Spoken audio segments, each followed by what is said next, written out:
Football में एक dangerous trend है कि हम लेजेंड्स को ब्लाइंडली प्रोटेक्ट करते हैं, लेकिन आज हम इमोशंस की नहीं सिर्फ फैक्ट्स पर बात करेंगे। जावी हर्नांडेज एक बार्सिलोना लेजेंड, एक मिडफील्ड मेस्ट्रो, लेकिन मैनेजर के तौर 2026 तक रियलिटी ये है कि he has failed to establish a dominant system, he has been exposed tactically और अब टॉप लेवल से बाहर है। तो आज बिना किसी बायस, बिना किसी इमोशन के हम ये प्रूव करेंगे कि शावी ओवररेटेड क्यों है। शावी की पूरी फिलॉसफी बार्सिलोना को कोच करते टाइम एक लाइन में थी, that we will play the Barcelona way. ये सुनने में बहुत अच्छा लगता है, लेकिन प्रॉब्लम ये है कि फुटबॉल इवॉल्व हो चुका है। एफसी बार्सिलोना का ओल्ड टिकी टाका सिस्टम, जिसमें slow control, positional dominance, high position था, लेकिन मॉडर्न फुटबॉल जिसमें फास्ट ट्रांजिशंस, डायरेक्ट अटैकिंग और हाइब्रिड सिस्टम, जावी पास्ट में स्टक था। वो रिक्रिएट करना चाहता था पेप गार्डियोला का सिस्टम, लेकिन बिना पेप के इनोवेशन के। इसका रिजल्ट क्या हुआ कि एक सिस्टम जो दिखने में बहुत अच्छा लगता है, लेकिन बड़े गेम्स आपको नहीं जिता सकता। अब आता है असली ब्रेकडाउन। पहला, U shape position trap. Xavi के मैचेस में एक पैटर्न बार बार दिखता था, बॉल विंग्स तक जाती है, वापस मिडफील्ड आती है और फिर ऑपोजिशन विंग जाती है। ये एक यू शेप बनाता है, लेकिन सेंट्रल पेनिट्रेशन जीरो था इस अटैक में, यानी कि सेंटर से अटैक नहीं हो पाता था। ओपोनेंट्स को बस एक ही काम करना था कि उन्हें कॉम्पैक्ट रहना था और बार्सिलोना एक तरीके से हार्मलेस बन जाती थी। सेकंड है बॉक्स मिडफील्ड फेलियर। शावी ने गार्डियोला से इंस्पायर होकर बॉक्स मिडफील्ड ट्राई किया था, जिसमें उसने 2 पिवट और 2 एडवांस मिडफील्डर्स रखे थे, लेकिन एग्जीक्यूशन खराब था, डिस्टेंसेस गलत थी, पासिंग लेन्स ब्लॉक हो गई थी और प्लेयर्स सेम पोजीशन को ऑक्यूपाई कर रहे थे। इसका रिजल्ट क्या था कि मिडफील्ड बहुत कंजेस्टेड हो गई थी और इफेक्टिवनेस जीरो हो गई थी।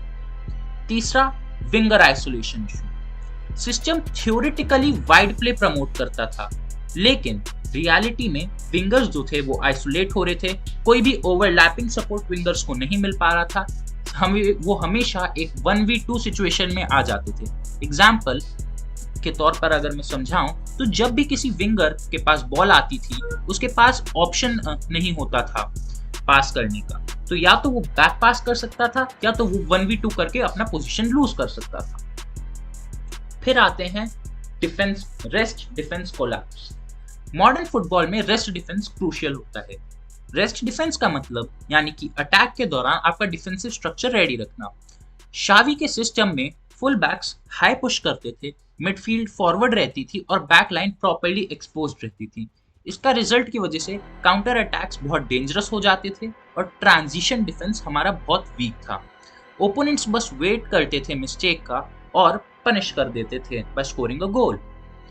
State mismanagement. Elite managers game read करते हैं। शावी वहीं पे लीडिंग होने पर भी रिस्क प्ले देता था, हार लूजिंग पर भी वो उसका सेम ही टेम्पो था और कोई भी अर्जेंसी शिफ्ट नहीं था। अगर मैं तुम लोग को एक लाइन में समझाऊं, यानी कि उसके पास कोई भी गेम प्लान भी नहीं रहता था। Substitution disaster class. जावी के सब्स्टिट्यूशंस बहुत खराब थे। वो लेट सब्स्टिट्यूट्स करता था, रॉन्ग प्रोफाइल के प्लेयर्स को सब्स्टिट्यूट करता था और कोई भी टैक्टिकल शिफ्ट नहीं था।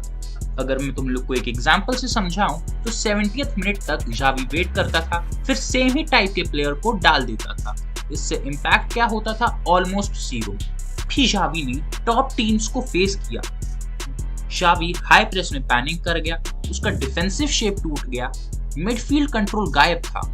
एलीट मैनेजर्स जैसे कि कार्लो एंसेलोटी जो अपनी अडेप्टेबिलिटी के लिए जाना जाता है, यूर्गन क्लॉप जो अपनी इंटेंसिटी के लिए जाना जाता है, इनके सामने जावी टैक्टिकल चेस हमेशा हार जाता था।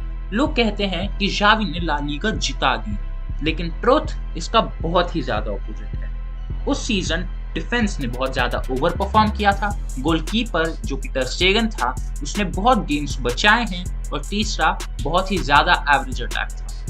ये डोमिनेंस नहीं था, ये एक डिफेंसिव ग्राइंड था जो कि उस सीजन के लिए वर्क कर गया था, लेकिन लॉन्ग टर्म में ऐसा सिस्टम बिल्कुल नहीं टिकता। 2026 में पिक्चर बहुत ही ज्यादा क्लियर है। शावी टॉप क्लब मैनेज नहीं कर रहा है, कोई एलीट टीम उसे इमीडिएट हायर नहीं कर रही है, उसकी जो रेपुटेशन है वो रियलिटी से बहुत ज़्यादा बड़ी है। और फुटबॉल में ट्रुथ हमेशा एक्सपोज हो ही जाता है। तो शावी हर्नांडिस एक बहुत ही ज़्यादा इंटेलिजेंट फुटबॉल माइंड है और उसमें बहुत बढ़िया पोटेंशियल है to be a good manager, लेकिन वो टैक्टिकली लिमिटेड है। शावी का अडेप्टेशन वीक है और बिग गेम में फेलियर्स हैं, और इसलिए मेरा यही मानना है कि शावी हर्नांडिस इज ओवररेटेड। लेकिन याद रखना, ओवररेटेड का मतलब यूजलेस नहीं, इसका मतलब होता है हाइप ज्यादा, परफॉर्मेंस कम। अब तुम बताओ कमेंट्स में, क्या जावी ओवररेटेड था या मिसअंडरस्टूड? और अगली वीडियो और भी ज्यादा खतरनाक होने वाली है। You and make sure you like the video and subscribe the channel. तब तक के लिए गुड बाय।